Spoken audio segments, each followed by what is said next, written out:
Welcome to Theva. Hey, trở lại hiện hiện đi trong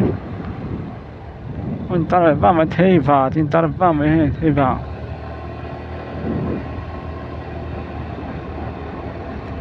Chuyện hết trở lại hiện TP ta. Welcome to Theva. Hiện hết trở lại hiện.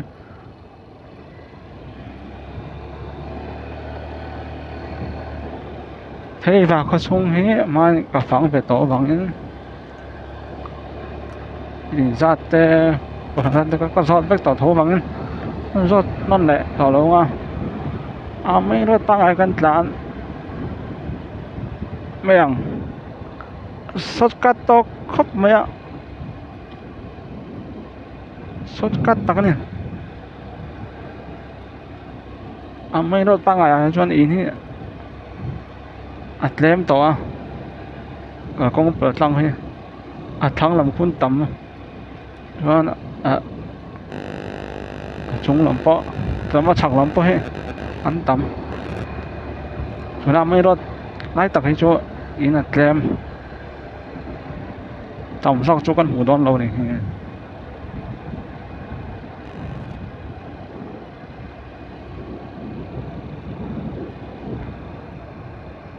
lồng chạy po lằng thế đó này đấy thôi ha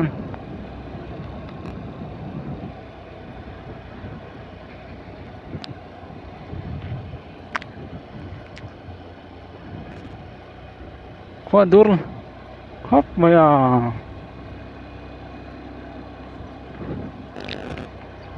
jalan kalau kau bukan kalau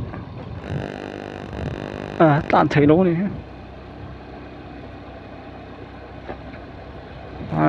tan tak hop mày bermalam pangkal yang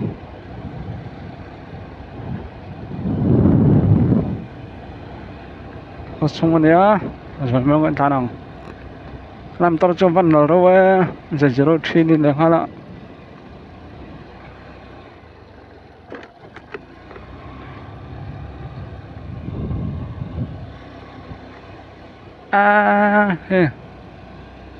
thế thì làm bằng chỗ qua đốt khóc mày chúng vào khát chút mấy cái tầm sắc chỗ lằng tỏ lâu thì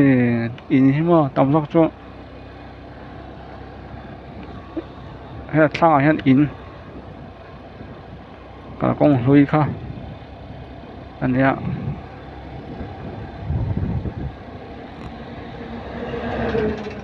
ta chặt thì vậy nhá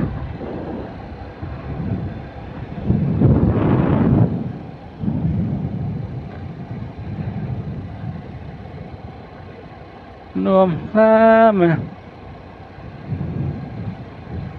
tùy bang sòng nhị phần nhị cái em sòng nhị phần nhị ha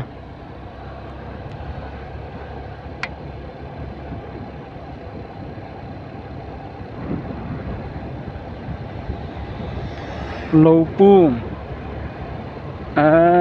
pu sum mông đi ha dính trang rồi có ngay thì con này ha dính trang rồi có này cho nó đã sòng bạc khát nhá đã sòng phần nhị sai hạt lên đó nè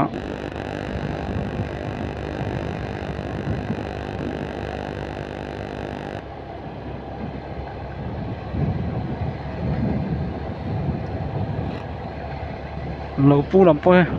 mới khát mắc cả là con lâu anh này con về đó này con lệ mà hiện trên là em theo chỉ cho lâu pu nó bảo ăn tán về số dòng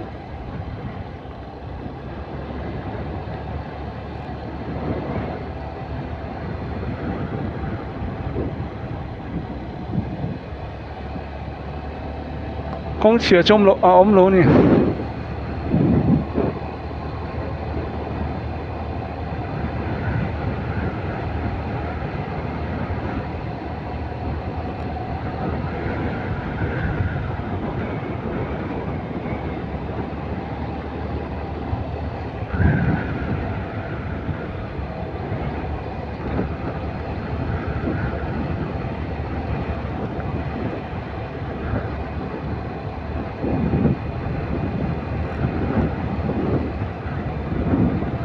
thế thì cái mình thế này hắn làm ta mà thật sự tán nó vẫn là về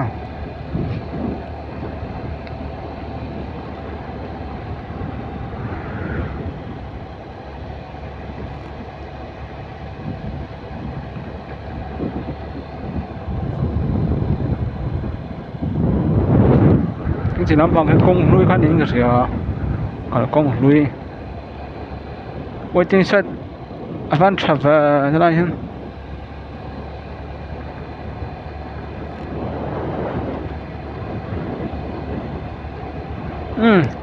khá tí rộng khá thế và xong kiếm chung kiếm lầu biếu mấy là có thể cho mình thoát